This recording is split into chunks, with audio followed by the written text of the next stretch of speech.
Kobaran api dengan cepat membakar sejumlah bangunan tempat tinggal warga di kawasan padat penduduk Tambora, Jakarta. Akibatnya 8 bangunan yang dijadikan tempat tinggal dan usaha warga ludes terbakar. Petugas pemadam kebakaran yang tiba di lokasi berjibaku memadamkan api agar tidak merambat ke bangunan lain. 18 mobil damkar dikerahkan untuk membantu memadamkan api, namun akses jalan yang sempit sempat menyulitkan petugas. Diduga api berasal dari dalam gardu listrik yang mengalami korsleting. Api kemudian membesar hingga merambat ke bangunan yang berada di sampingnya. Asap terlihat dari kejauhan. Jadi kami dari pos terdekat tentunya dari pos Batang Besi langsung meluncur. Dan karena akses jalannya juga cukup sempit sehingga yang bisa masuk hanya unit-unit kecil. Nah, makanya yang di depan unit-unit kecil itu LRT 2500. Tidak ada korban jiwa akibat peristiwa ini. Api dapat dipadamkan petugas 1 jam kemudian. Dari Jakarta, Rizky Falufi, iNews melaporkan.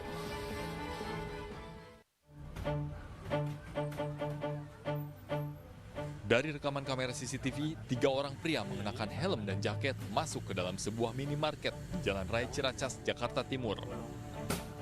Pelaku langsung menodongkan senjata tajam ke karyawan minimarket. Sambil mengancam, para pelaku langsung menggiring karyawan yang sedang bekerja di bagian ruangan tempat penyimpanan berangkas. Pelaku kemudian mengumpulkan ponsel serta mengancam melukai 3 karyawan agar tidak mencoba kabur dan melawan. Pelaku langsung menjarah sejumlah barang dan laci kasir serta mengambil isi berangkas. Ketiga pelaku yang mengendarai 2 unit sepeda motor itu mampu menggasak uang tunai senilai 59 juta rupiah dan sejumlah barang. Kok ada 3 orang masuk, terus nodong senjata tajam, minta berangkat, terus minta semua HP ditaruh di depan, diancam senjata tajam, diambil semua yang ada di berangkas sama di kasiran. Atas peristiwa tersebut, pihak minimarket langsung melaporkannya ke petugas kepolisian sektor Ciracas. Kini para pelaku dalam pengejaran petugas. Dari Jakarta, Rio Manik, iNews melaporkan. Bentrok antar warga terjadi di Kampung Urubusu, Distrik Uapa, Kabupaten Nabire, Papua Tengah. Aksi saling serang terjadi antara suku Dani dan suku Me. Ini diduga terkait permasalahan tapal batas lokasi tanah di Kampung Urubusu, Distrik Uapa, Kabupaten Nabire, Papua Tengah. Terdapat 2 pelepasan tanah yang dilakukan di wilayah yang sama dan hal ini menjadi pemicu terjadinya konflik. Upaya penyelesaian konflik yang dilakukan oleh Kapolsek Uapa tidak berhasil meredam massa karena jumlah massa dari kedua suku tersebut sangat besar. Akibat pertikaian tersebut, 3 warga meninggal dunia, 2 korban berasal dari suku Me, sedangkan 1 korban lainnya adalah kepala kampung Topo. Ketiga korban ini mengalami luka akibat serangan panah dan benda tajam. Pihak kepolisian Polres Nabire terus berupaya menjaga keamanan dan ketertiban di wilayah tersebut, namun situasi di Kabupaten Nabire masih belum kondusif. Hingga saat ini, penyelidikan masih dilakukan untuk mengungkap kronologi dan faktor-faktor yang memicu pertikaian antara suku Dani dan suku Me. Pak, mau mendengar penjelasan saya, Ibu Lurah, Pak, memerintahkan anggotanya suruh masuk dan jangan melayani kami, Pak. Dari narasi video yang beredar, diduga petugas kantor Lurah Cinta Damai Helvetia dan Lurah Helvetia tak mau melayani warganya yang hendak melakukan pengurusan berkas. Saat ditemui, Lurah Cinta Damai Syana Siregar mengatakan warga yang ada di video tersebut hendak melakukan pengurusan surat keterangan perubahan SPPT PBB. Ada sejumlah dokumennya yang tak lengkap. Belakangan diketahui jika warga yang ada di video tersebut merupakan warga Deli Serdang. Ketika dimintai syarat-syarat, warga tersebut tak melengkapi dokumen termasuk alas hak kepemilikan tanah. Ada warga nih ya, datang ke kantor bermohon untuk dikeluarkan surat keterangan perubahan SPPT PBB. Tetapi warga tersebut yang merupakan warga Deli Serdang tidak membawa berkas yang kita minta, yakni alas hak kepemilikan sebelumnya. Jadi saya minta untuk ibu tersebut membawa berkasnya agar kita bisa proses. Saya sudah sampaikan, itu merupakan produk atau dasar yang bisa digunakan kemana saja. Saya tidak boleh sembarangan memberikan surat yang tidak ada dasarnya. Shena juga mengimbau kepada masyarakat yang akan melakukan pengurusan administrasi di kantor kelurahan agar terlebih dahulu melengkapi berkas dan syarat-syarat lainnya agar tidak terjadi kesalahan komunikasi. Dari Medan, Sumatera Utara, Ahmad Ridwan Nasution, iNews melaporkan.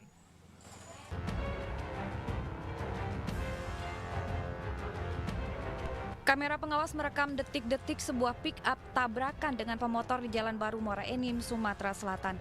Kecelakaan bermula saat mobil pick-up melaju dari arah desa Karangraja menuju terminal regional dengan kecepatan tinggi. Saat hendak mendahului mobil di depannya, tiba-tiba sepeda motor melaju dari arah berlawanan. Sopir mobil pick-up hilang kendali hingga menghantam sepeda motor. Kalau keterangan tadi, dia tuh kaget. Jadi pada saat dia mendahului itu, mungkin agak ngebut kecepatannya, sehingga pada saat dia mendahului mobil di depannya itu, mobil jadi silver tadi, sehingga dia terkejut, langsung tiba-tiba tabrakan, langsung nganan mobilnya. Jadi repet tabrakan langsung buang ke kanan, tujuannya supaya ini tidak tambah dalam, ternyata sampai dibawanya ke sering ke kanan jalan menuju ke terminal. Kecelakaan menyebabkan pemotor tewas di tempat, sementara sopir pick-up luka. Kasus kecelakaan kini ditangani Satlantas Polres Muara Enim.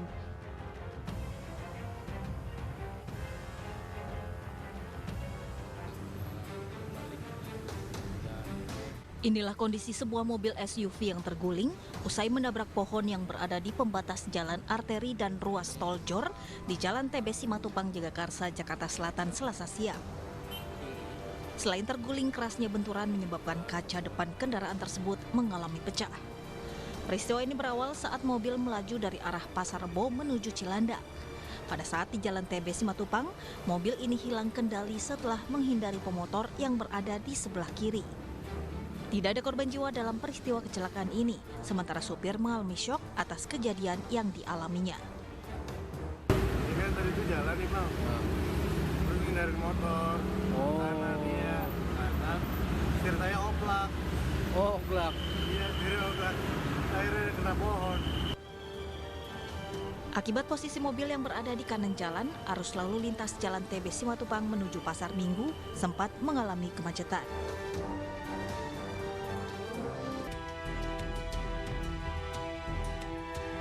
Inilah proses evakuasi yang dilakukan tim rescue pemadam kebakaran Kota Palu di Rumah Sakit Umum Daerah Palu untuk menyelamatkan seorang pekerja kebersihan yang terjebak lift pasien selama beberapa jam.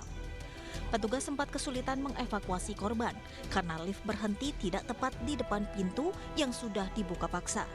Alhasil, petugas pun menggunakan tali, turun menuju lift dan mengangkat korban. Korban yang berhasil dievakuasi pun segera ditangani tim medis dan diperiksa kondisi kesehatannya. Sementara penyebab macetnya lift diduga akibat adanya gangguan pada bagian kelistrikan.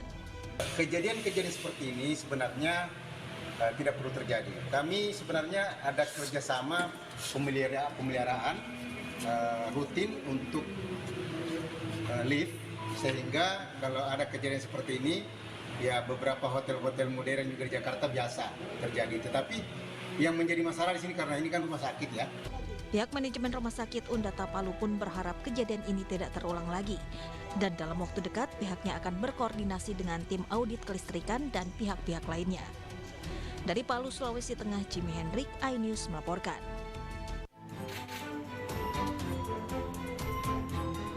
Polda Jambi memediasi kasus siswi SMP berinisial SFA yang dilaporkan polisi karena mengkritik Pemkot Jambi.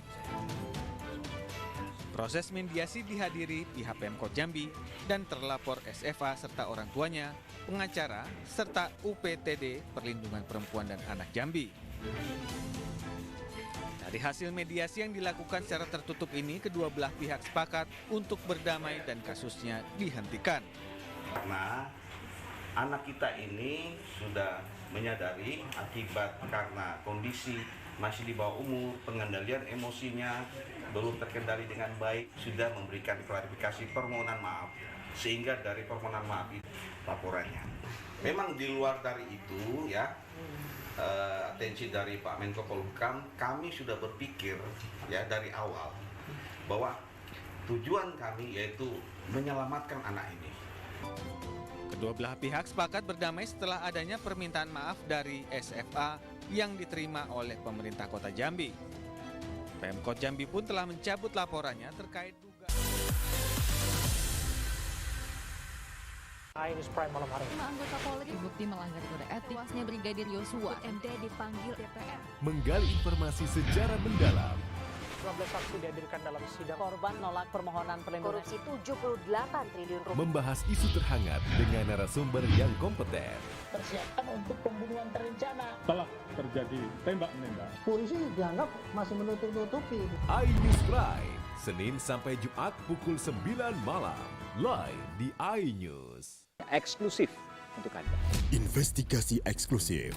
Masuk ke rekening Yosua. Iya. Sebesar 99 triliun rupiah. Peristiwa aktual dan faktual. 4 orang yang meninggal. Ini berbeda-beda. Urut-urutan penyebabnya apa? Mengupas isu-isu terhangat. Eliezer sehat selalu ya. Baru saja saudara kita Eliezer naiki mobil tahanan saya masuk ke tender sana. Menelisik lebih dalam. Membuka tabir misteri. Coba masuk dengan meminta izin dari pihak Polda Metro Jaya. Aromanya masih cukup kencang ya. Ini rambut saya boleh pegang, Bu? Semua tanya akan dijawab tuntas dan berkelas. Itu belum kita menunggu hasil penyelidikan polisi ya, tapi tentu kita bisa memperkirakan antara mereka dengan yang dipahami oleh kita. Ya, artinya Anda perkirakan ini lebih dari puluhan, bahkan ribu. The Prime Show with Aiman, setiap Rabu pukul 9 malam, hanya di iNews.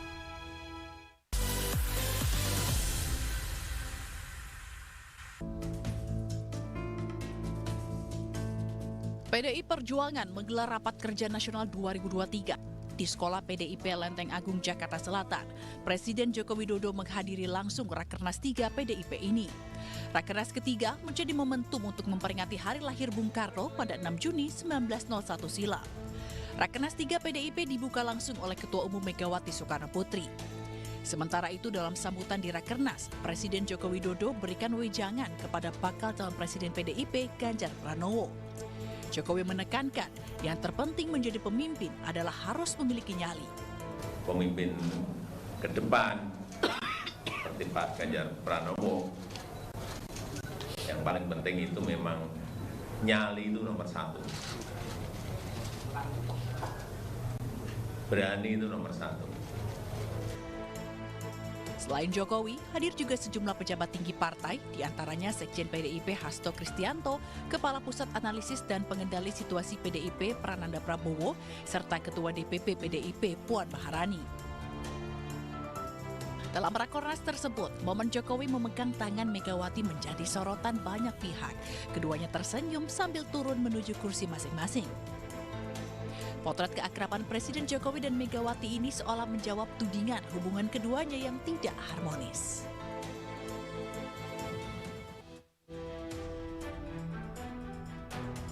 Bakal calon presiden dari Partai Gerindra Prabowo Subianto berkonsultasi dengan sejumlah tokoh dari berbagai elemen dalam menentukan calon wakil presiden untuk mendampinginya di pemilu presiden 2024. Upaya ini dilakukan termasuk berkonsultasi dengan Presiden Joko Widodo. Selain dengan Jokowi, Prabowo juga berkonsultasi dan berdiskusi dengan para kiai, pensiunan jenderal hingga politisi senior. Ya, saya kira Pak Prabowo akan melakukan diskusi dengan semua yang penting, apalagi dengan seorang presiden yang penting karena ini adalah orang yang legasinya akan terus. Saya kira pasti akan dengan tokoh-tokoh itu dengan kiai-kiai, tokoh pensiunan, para jenderal, para senior, Pak Prabowo terus apalagi dengan seorang yang sekarang dalam hal meminta Prabowo akan langsung dengan semua kekuatan partai politik yang tokoh ulama, kiai, Gerindra menjelaskan partainya ingin sosok cawapres yang bisa bekerja sama dengan Prabowo untuk melanjutkan program kepemimpinan Jokowi. Kesamaan visi mesti dimiliki oleh sosok cawapres yang kelak mendampingi Prabowo. Sementara itu, Partai Amanat Nasional menyodorkan nama Menteri BUMN Erick Thohir sebagai cawapres dalam pertemuan dengan Partai Gerindra Senin 5 Juni 2023. PAN menyebut memiliki kedekatan dengan Erick Thohir sejak dahulu. Hingga kini bakal calon wakil presiden yang akan mendampingi para Sejumlah nama santer mencuat, namun belum ada pengumuman resmi dari partai pengusung. Tim Liputan iNews melaporkan.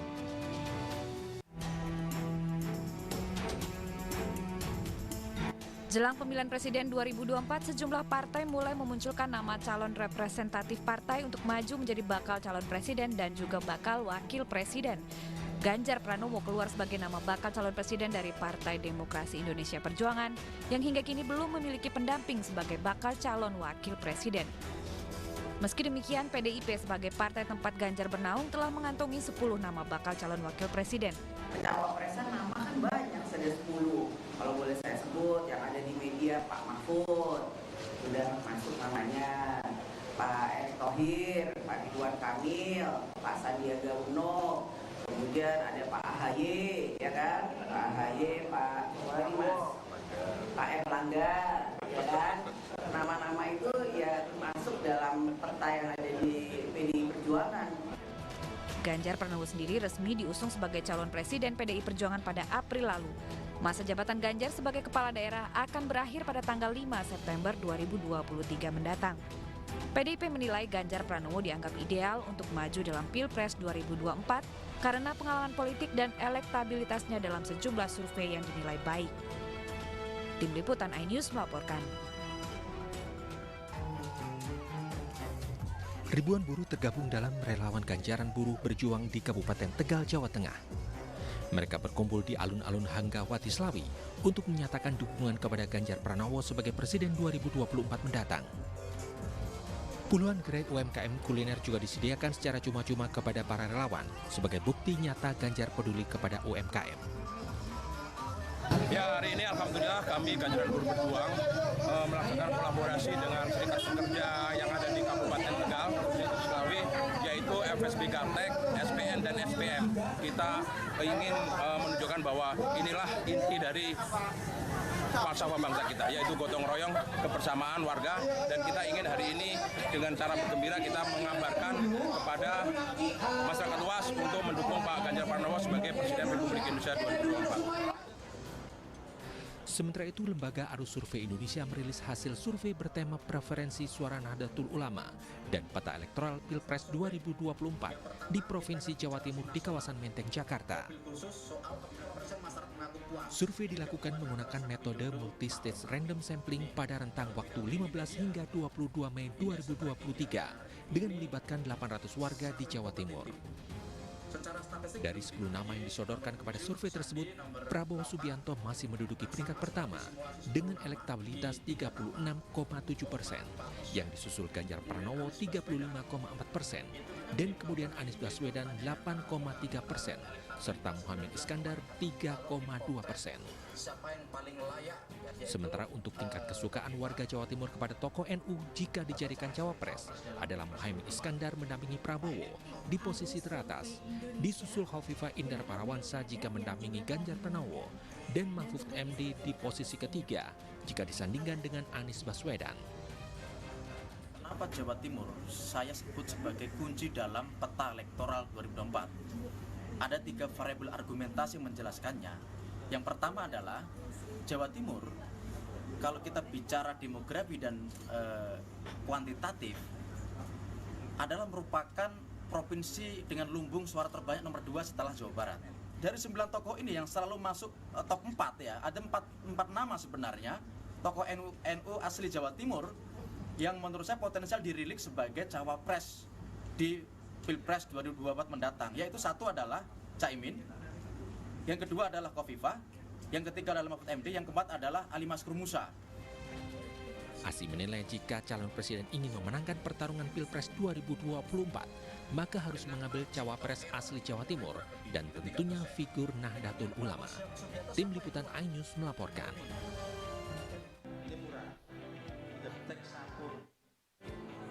Mengasah kreativitas masyarakat dalam membuka peluang usaha, relawan GPS menggelar cara membuat sabun cuci piring yang murah.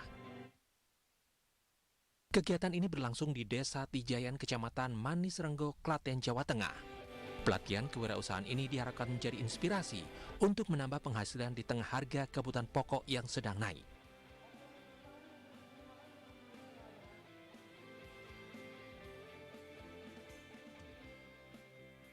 Diskusi berbagai ide dan gagasan soal strategi pengembangan bisnis usaha mikro kecil menengah atau UMKM digelar di Jakarta Timur.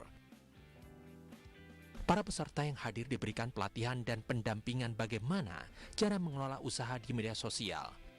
Kegiatan ngaji digital marketing oleh relawan muslimah ini bertujuan untuk membantu para pelaku usaha di tengah kemajuan teknologi.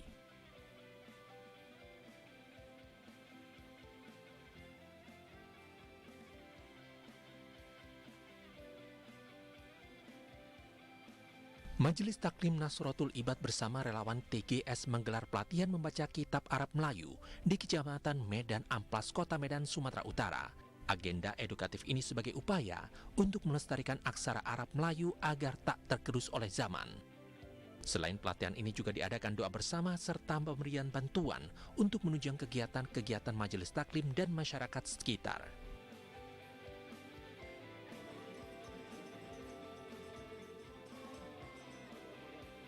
Perwakilan dan pimpinan Majelis Zikir se-Banten mendeklarasikan dukungan terhadap Ganjar Pranowo menjadi Presiden 2024 mendatang. Kegiatan digelar di Padepokan Bumi Alit Pajajaran, Kecamatan Cikesal, Kabupaten Serang, diinisiasi kelompok relawan Gardu Wilayah Banten.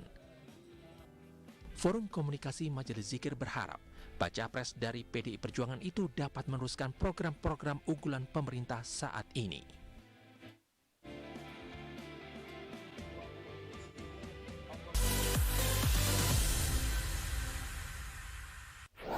Berita menarik dan faktual kami hadirkan Ada untuk 5 Anda. pilihan lokasi Formula E. Dan bagus juga untuk Indonesia akan disiarkan di seluruh dunia. Jutaan warga memberikan penghormatan terakhir bagi Serta dialog komprehensif bersama narasumber. Harga minyak goreng curah dari telahan Satgas Pangan. Presiden Joko Widodo merombak besar-besaran susunan Bagaimana situasi terkini? Kobaran api dan kepulan asap membumbung dari iNewsroom, Senin sampai Jumat pukul 5:30 sore hanya di iNews. Morning Update, ada apa di hari ini? Menemani pagi Anda dengan informasi yang menarik. Pulau Raima terkenal dengan bentuk puncaknya yang menyerupai meja. Timun laut biasa disebut dengan tripan. Bersama bintang tamu yang inspiratif. Di atas lutut kiri, tinggal angkat tangan. Morning Update, Senin sampai Jumat pukul 7 pagi di iNews.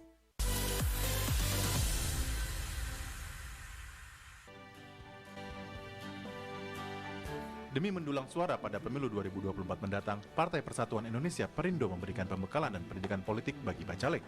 Pembekalan dilakukan untuk menyamakan persepsi dan memperkokoh kesolidan kader Partai Perindo di Kabupaten Temanggung. Bacalek Partai Perindo Temanggung antusias mendengarkan kiat-kiat dari Ketua DPP Bidang Hankam dan Cyber, Susan Intias Nevo Handayani Kertapati, yang juga Bacalek DPR RI Partai Perindo Dapil 6 Jawa Tengah. Kami akan mendapatkan berusaha untuk mendapatkan suara yang sebanyak-banyaknya dan mendapatkan kursi di Kabupaten Temanggung ini. Ini orang-orang hebat berkumpul di sini dengan keistimewaan masing-masing. Jadi memang membanggakan sekali Partai Perindo yang ada di Temanggung ini. Sementara itu, DPD Partai Perindo Jakarta Utara bersama Kartini Perindo mengadakan senam sehat dan cek kesehatan gratis di Kelurahan Lagoa, Kecamatan Koja, Jakarta Utara. Sangat senang banget, karena ibaratnya warga masyarakat saya kebantu kan, adanya kesehatan gratis. Bahwa Perindo itu punya program untuk menyehatkan masyarakat, jadi Perindo itu lebih dikenal oleh masyarakat. Partai Perindo dan Kartini Perindo Jakarta Utara juga akan melakukan cek kesehatan secara door-to-door bagi warga yang tidak bisa datang ke lokasi. Cek kesehatan gratis juga akan rutin dilaksanakan di wilayah Jakarta Utara. Tim Liputan iNews melaporkan.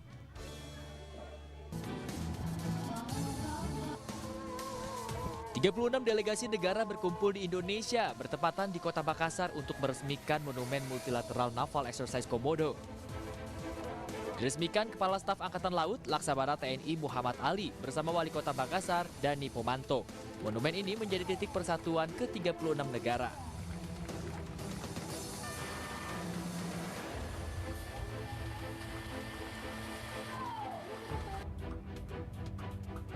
Didesain khusus Wali Kota Makassar, monumen ini memiliki makna di setiap bentuknya, seperti patung Komodo yang merupakan ikon nasional salah satu dari 7 keajaiban dunia, pedang yang merupakan ikon Angkatan Laut, dan 36 tanda tangan dari semua delegasi sebagai tanda persatuan dan perdamaian. Kalau kita lihat dari media-media asing sekarang ini ternyata dianggap bahwa Makassar adalah tempat perdamaian. Karena begitu banyak negara-negara yang sedang bertentangan, yang tidak sepaham, kumpul di Makassar. Ini berita-berita dari luar yang saya lihat, ada berita dari TV Amerika, bahwa di sini ada Rusia, di sini ada Amerika, ada Cina, tapi semua menyatu di Makassar. Insya Allah Makassar jadi tempat perdamaian yang paling, tempat yang mendamaikan, tempat yang baik untuk semua. Sementara itu, Kepala Staf Angkatan Laut Laksamana TNI Muhammad Ali dalam sambutannya mengatakan monumen ini merepresentasikan komitmen bersama dalam persatuan maritim internasional, satu arah dalam berkontribusi menjaga perdamaian maritim dalam region. Rangkaian acara MNEK 2023 di Makassar ini difokuskan pada kerjasama maritim di kawasan regional, penanggulangan bencana, dan operasi kemanusiaan. Dari Makassar, Leo Muhammad Tur, iNews melaporkan. Memasuki awal bulan Juni, prajurit pasukan Tengkorak Kostrad terus menggelar program 100 hari di Intan Jaya, Papua. Salah satunya mengecat SD Titigi dengan warna merah putih. Selain mengecat dinding sekolah yang kusam, hal ini juga sekaligus menjadi kegiatan gotong royong dengan warga. Selain mengecat sekolah, prajurit juga terus bersosialisasi dengan warga dan anak-anak. Selain meningkatkan kekeluargaan, aktivitas ini juga dapat menjaga warga dari gangguan kelompok kriminal bersenjata. Sebelumnya, Kampung Titigi dianggap rawan karena menjadi tempat berkumpul gerombolan sekelompok separatis teroris. Lembaga Penanggulangan Bencana dan Perubahan Iklim, Perubahan Iklim Nuklir agar gelar rapat koordinasi nasional di Pondok Pesantren Alhamdiyah, Sawangan, Depok, Jawa Barat. Nota kesepahaman dengan perusahaan air minum swasta untuk pengelolaan air minum saat terjadi bencana di Indonesia ditangani. Perusahaan air minum berikan hibah kendaraan tanggap bencana pengelolaan air bersih yang berfungsi menyuling air kotor menjadi air bersih di daerah bencana. Diharapkan kendaraan ini berguna dalam keadaan tanggap bencana dan bisa membantu masyarakat yang terkena bencana ataupun yang memerlukan. Cuaca yang tidak menentu dan ombak tinggi dapat mengancam keselamatan para nelayan yang sehari-hari bekerja di tengah laut. Untuk memberikan perlindungan, Wali Kota Bandar Lampung, Eva Dwi Ana, memberikan asuransi ketenagakerjaan kepada para nelayan yang ada di Kota Bandar Lampung. Penyerahan dilakukan secara simbolis kepada 250 nelayan di Gedung Smergo Pemkot Bandar Lampung. Selain asuransi ketenagakerjaan, Wali Kota juga menyerahkan alat perlindungan keselamatan kerja kepada perwakilan nelayan.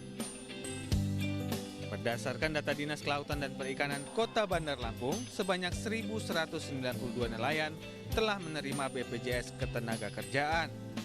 Dengan adanya BPJS Ketenagakerjaan, para nelayan mendapatkan jaminan kecelakaan kerja, jaminan kematian, serta beasiswa untuk 2 orang anak. Dari Bandar Lampung, Ruslan AS, iNews melaporkan. Iya, tak sedikit pihak yang mengaku tertipu penjualan maupun investasi telepon pintar ini oleh saudari kembar tersebut. Pusat Pelaporan dan Analisis Transaksi Keuangan menghentikan sementara aktivitas atau memblokir transaksi keuangan milik si kembar. Dari hasil analisis sementara, diketahui si kembar melakukan transaksi tunai bernilai signifikan yang diduga sumber dananya berasal dari penipuan yang dilakukan. Saudari kembar ini melakukan modus transaksi tunai untuk memutus mata rantai transaksi yang mempersulit pelacakan.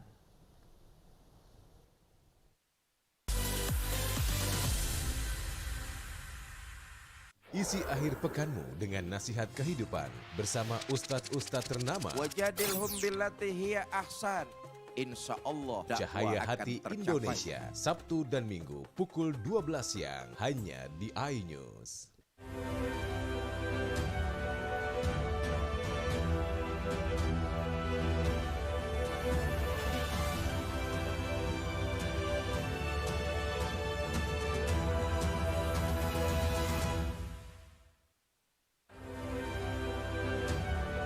Ribuan pencari kerja rela antre dan berdesakan.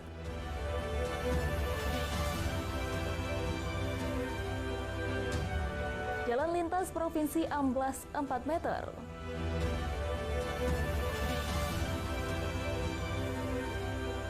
Babin Kamtibmas Polres Pali evakuasi ODGJ di tepi jalan.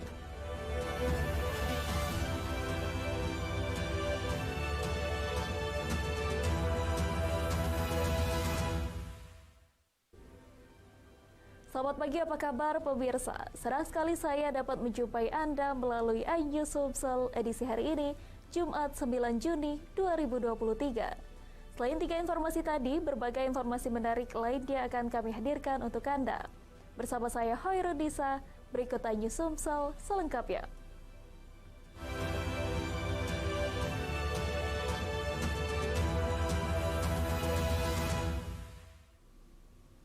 Pemirsa, kita awali berita pertama hari ini.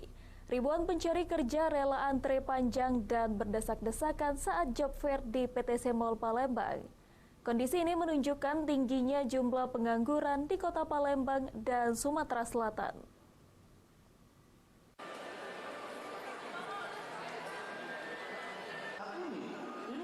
Wali Kota Palembang resmi membuka job fair atau Bursa Kerja tahun 2023 di Atrium PTC Mall masih dalam rangkaian kegiatan Hari Ulang Tahun Apeksi ke-23.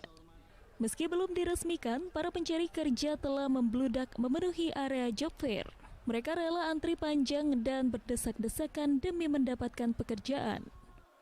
Job fair tersebut diikuti oleh 45 stan perusahaan dengan menyediakan 1.500 lowongan pekerjaan. Di luar ekspektasi, para pencari kerja pun terdata hampir mencapai 5.000 orang. Bahkan salah satu dari pencari kerja yang dijumpai tim iNews merupakan penyandang disabilitas. Akan tetapi dengan keterbatasannya justru dirinya mengungkapkan optimis akan meraih pekerjaan yang sesuai dengan kemampuan yang ia miliki.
Job fair diharapkan mengurangi angka pengangguran di Kota Palembang hingga Sumatera Selatan. Dari Palembang, Erwin Setiawan, iNews melaporkan. Pemirsa, lambatnya penanganan kerusakan jalan di Desa Muara Siban Lahat mengakibatkan jalan provinsi mengalami kerusakan berat. Pemerintah desa telah melaporkan sejak awal kejadian saat kondisi jalan belum separah saat ini.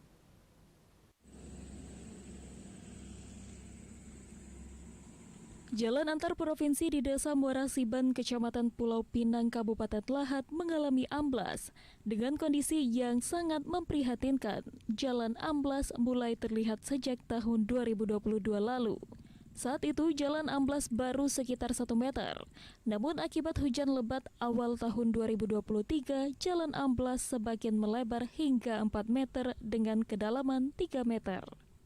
Akibatnya kendaraan roda 4 tidak dapat melintas lagi, sedangkan sepeda motor masih dapat melintas. Jalan yang amblas berupa gorong-gorong yang di bawahnya ada aliran air. Pemda setempat menghimbau agar pengendara putar balik dan menggunakan jalan lain. Jalan amblas ini Sudah terjadi dari tahun 2022, kira-kira bulan 10, dengan lebar lebih kurang 4 meter, kedalaman 3 meter. Dan jelas jalan ini untuk sementara tidak bisa dilalui oleh kendaraan roda 4, roda 2 mungkin masih bisa. Dan kami himbau kepada masyarakat, roda 4 jangan dulu melewati jalan sini, ini jalan provinsi. Dan hanya bisa dilalui oleh kendaraan roda 2. Untuk sementara waktu jangan dilalui dulu untuk kendaraan roda 4. Guna mengantisipasi kecelakaan lalu lintas, warga memberi ranting pohon sebagai tanda peringatan agar tidak ada pengendara yang terjebak dan menjadi korban. Dari Lahat, Bala Putra iNews melaporkan. Beralih ke informasi selanjutnya, pemirsa, lantaran kerap meresahkan, seorang ODGJ warga Jalan Hadi Suwarno, Kelurahan 7 Ulu, Palembang dievakuasi dari kediaman pamannya di Jalan Panca Usaha Kelurahan 5 Ulu ke RS Ernaldi Bahar.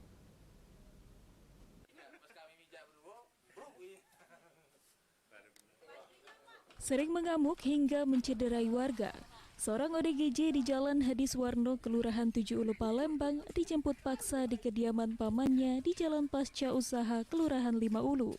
Warga yang bernama Riko Suryo merupakan pasien RS Ernaldi Bahar, akan tetapi tidak melanjutkan perawatan hingga penyakitnya kambuh lagi.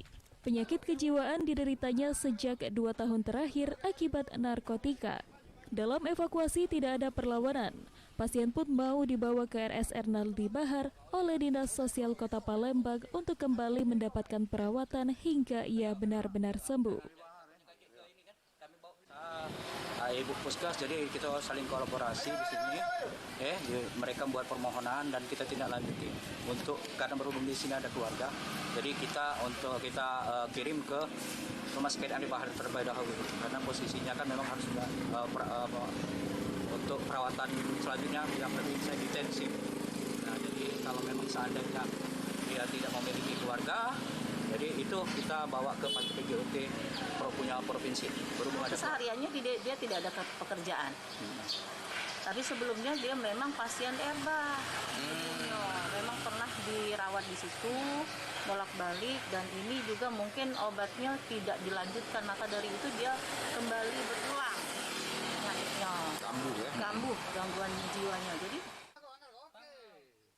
Dinas Sosial akan terus memonitoring pasien-pasien ODGJ yang dianggap meresahkan warga untuk dilakukan perawatan lebih intensif menuju Palembang bebas ODGJ. Dari Palembang, Erwin Setiawan, iNews melaporkan. Pemirsa Palembang, tuan rumah peringatan Apeksi ke-23. Informasi yang kami hadirkan sesaat lagi.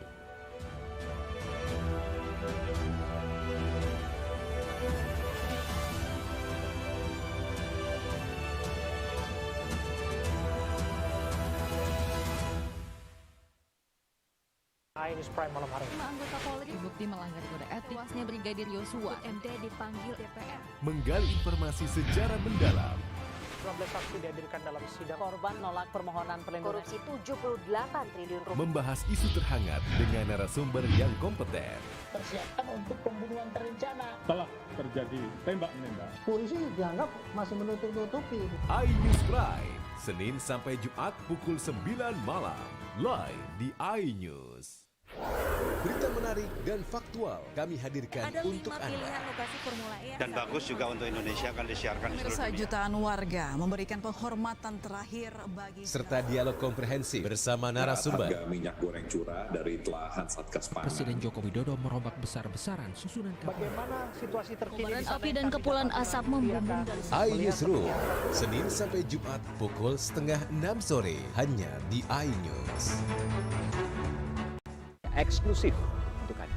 Investigasi eksklusif Masuk ke rekening Yosua sebesar 99 triliun rupiah. mengupas isu-isu terhangat. Eliezer, sehat selalu.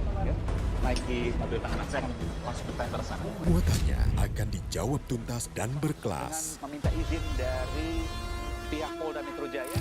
Aromanya masih kencang ya. Ini rambut saya boleh pegang, Bu? The Prime Show with Aiman, setiap Rabu pukul 9 malam.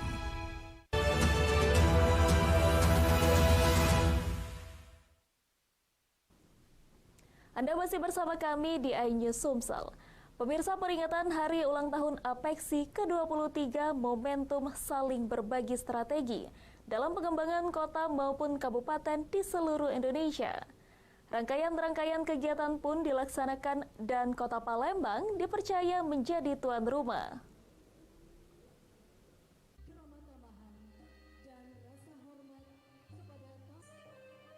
Kota Palembang dipercaya sebagai tuan rumah peringatan Hari Ulang Tahun Asosiasi Pemerintah Kota Seluruh Indonesia ke-23 atau APEKSI. Rangkaian demi rangkaian acara pun berlangsung seakan menggambarkan kesiapan dari Kota Palembang menyambut kedatangan seluruh wali kota se-Indonesia. Tak hanya sekedar bertemu dan merayakan peringatan HUT APEKSI, kegiatan ini juga sebagai ajang menjalin kekompakan serta bertukar gagasan dan saling berbagi informasi demi menjawab permasalahan ekonomi yang ada di berbagai kota se-Indonesia. Wali Kota Palembang Harnojoyo juga mengungkapkan, untuk laju pertumbuhan ekonomi di Kota Palembang sebesar 5,25%. Mengalami peningkatan yang cukup signifikan dibanding pada tahun 2021 sebesar 3,11%. Sedangkan untuk angka kemiskinan mengalami penurunan hingga 10,48% dari tahun 2021 sebesar 11,34%.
APEKSI di Kota Palembang digelar mulai tanggal 6 hingga 9 Juni 2023. Dari Palembang, Erwin Setiawan, iNews melaporkan. Pemirsa, Forum Keluarga Spesial Indonesia Chapter Sumatera Selatan menggelar observasi dan asesmen, serta pembuatan program di rumah untuk pendampingan orang tua dari anak berkebutuhan khusus. Dari ratusan orang tua, baru terakomodir 30 orang tua karena keterbatasan biaya.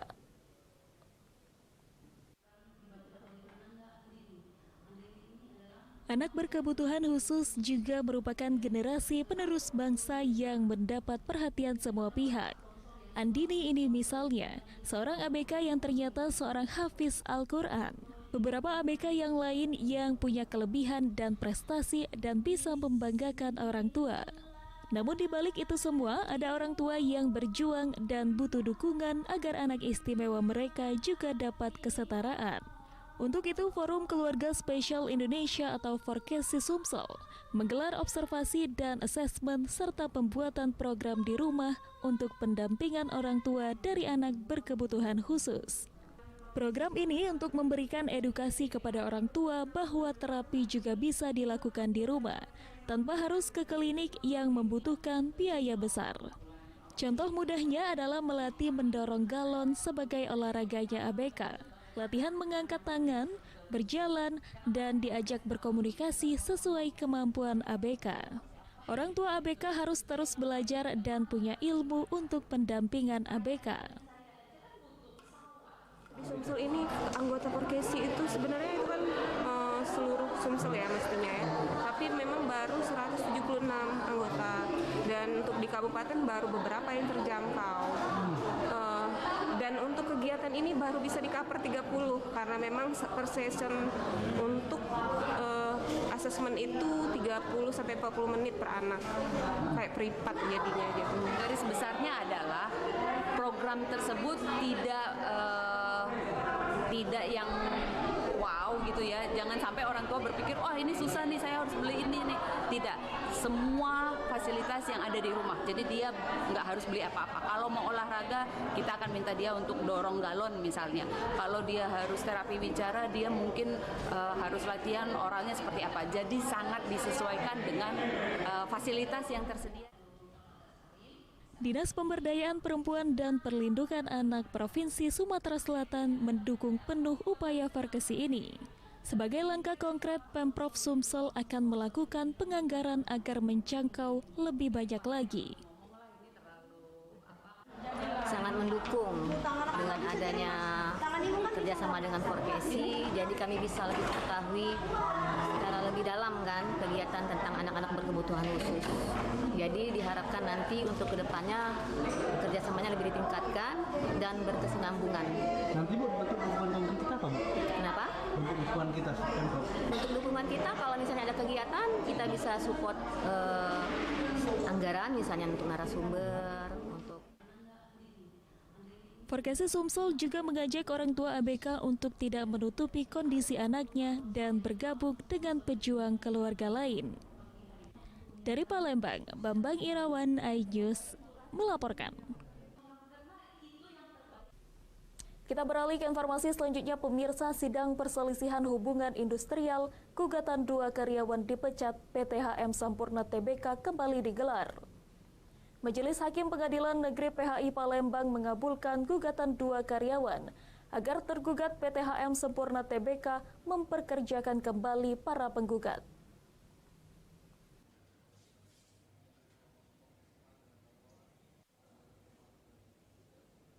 Persidangan perselisihan hubungan industrial kasus gugatan 2 karyawan Dani Saprianto dan Andra Desfrian kembali digelar dengan agenda putusan Majelis Hakim di Pengadilan Negeri Industrial Palembang Rabu siang.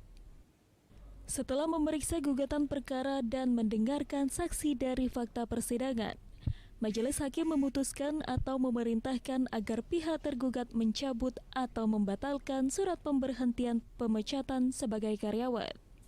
Kemudian memerintahkan memperkerjakan kembali para penggugat 1 dan penggugat 2. Bahagia banget loh, saya juga senang karena ternyata akhirnya hasilnya sesuai yang kita harapkan. Karena itu dari awal kan kita nggak ngerasa kita melakukan apa yang dituduhkan, dan juga ketika gugatan kita dikabulkan seluruhnya dan kita dipekerjakan kembali, ya kita sangat happy lah. Paling ya nanti setelah ini ya kita coba istilahnya mengawal lah prosesnya sampai dengan kita istilahnya dipanggil oleh pihak perusahaan untuk bekerja kembali. Perasaan sekarang happy. Setelah mengikuti persidangan putusan Trivena Martina Mastra, kuasa hukum tergugat PTHM Sampurna Tbk enggan memberikan tanggapan. Dari Palembang, Guntur Yansyah, iNews melaporkan. Pemirsa, Babin Kamtibmas Polres Pali evakuasi ODGJ di tepi jalan. Informasi yang kami hadirkan sesaat lagi.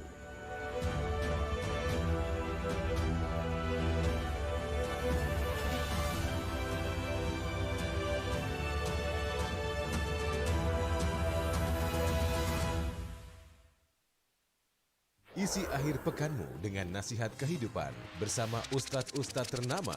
Jazauhu inda rabbihim ala wahnin wa fisaluhu fi Kalau kalian benar-benar cinta kepada Allah, ikuti aku. Syarat manfaat dan inspirasi. Wajadilhum billati hiya ahsan. Insya Allah dakwah akan tercapai. Allah tuh laknat orang-orang laki-laki yang nyerupai perempuan, apalagi pindah kelamin. Cahaya Hati Indonesia, Sabtu dan Minggu pukul 12 siang di iNews. iNews Prime malam hari. 5 anggota Polri terbukti melanggar kode etik. Tewasnya Brigadir Yosua, MD dipanggil DPR. Menggali informasi secara mendalam. 12 saksi dihadirkan dalam sidang. Korban nolak permohonan perlindungan. Korupsi 78 triliun rupiah. Membahas isu terhangat dengan narasumber yang kompeten. Persiapan untuk pembunuhan terencana. Telah terjadi tembak-menembak. Polisi dianggap masih menutup-nutupi. iNews Prime, Senin sampai Jumat pukul 9 malam. Live di iNews. Berita menarik dan faktual kami hadirkan Ada untuk 5 Anda. pilihan lokasi Formula E. Dan bagus juga untuk Indonesia akan disiarkan di seluruh Pemirsa, dunia. jutaan warga memberikan penghormatan terakhir bagi Serta dialog komprehensif bersama narasumber. Harga minyak goreng curah dari telahan Satgas Pangan. Presiden Joko Widodo merombak besar-besaran susunan Bagaimana situasi terkini Kobaran di sana api yang dan kami kepulan dapatkan asap dan membumbung diperlihatkan? dari iNewsroom, Senin sampai Jumat pukul 5:30 sore hanya di iNews.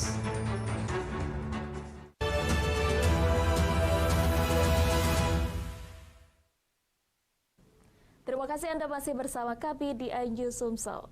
Pemirsa, sekolah kejuruan masih diminati seperti terlihat di SMK Negeri 3 Ogan Komering Ulu saat menggelar tes seleksi penerimaan peserta didik baru atau PPDB. Seleksi ini digelar untuk menjaring siswa yang memiliki potensi.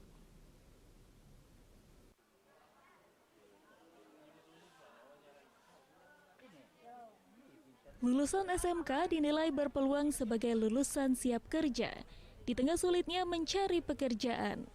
Kepala Sekolah SMK Negeri 3 Oku Berkat Hanapi mengungkapkan, pihaknya mencari anak-anak yang memiliki potensi untuk mencari keterampilan. Pada tahun ini, SMK Negeri 3 Oku akan menerima sebanyak 540 siswa. PPDB dilakukan dalam 2 jalur, yakni pertama jalur prestasi seperti prestasi bidang olahraga, seni, baca tulis Al-Quran, atau yang memiliki sertifikat tingkat kabupaten minimal juara 2 diterima secara langsung tanpa melalui seleksi. Kemudian PPDB jalur reguler dilaksanakan tes. Para peserta reguler melalui 4 tahapan tes, yakni pemberkasan, kemudian tes potensi akademik dengan 100 soal, tes bakat dan minat, tes wawancara, serta baca tulis Al-Quran.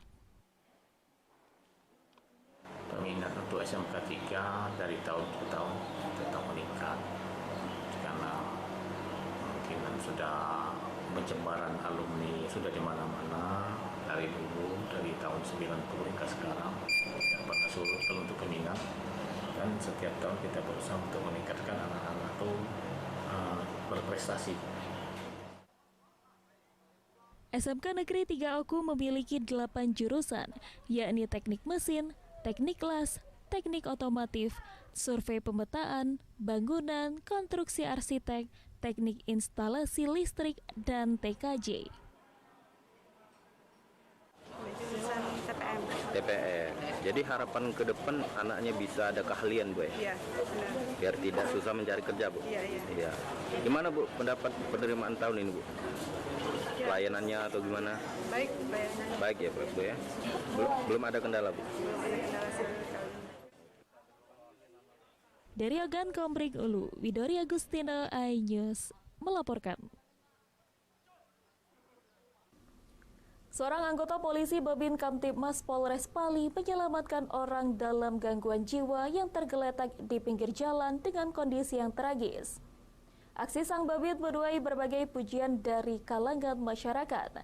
Berikut liputannya untuk Anda.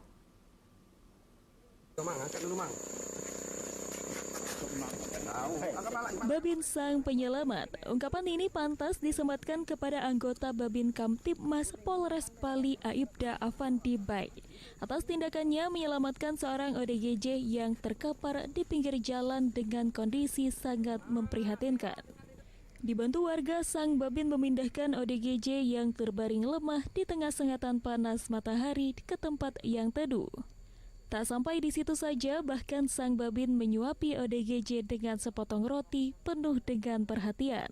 Aibda Afandi Bai mengatakan saat dirinya melintas melakukan patroli sambang di desa binaannya, dia menemukan seorang yang tergeletak di pinggir jalan dengan kondisi yang memprihatinkan. Bahkan ODGJ tak mampu lagi untuk duduk.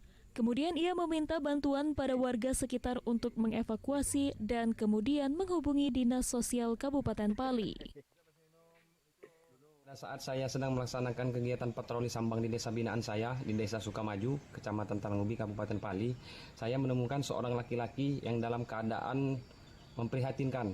Dan setelah itu saya mengajak masyarakat untuk membantu untuk meminggirkannya dari pinggir jalan yang pada saat itu panas, dan kami angkat untuk mencari tempat yang teduh.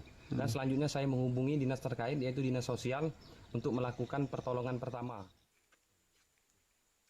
Saat ini ODGJ yang belum diketahui identitasnya dievakuasi Dinas Sosial Pali dan langsung dibawa ke Rumah Sakit Daerah Kabupaten Pali untuk mendapatkan perawatan medis.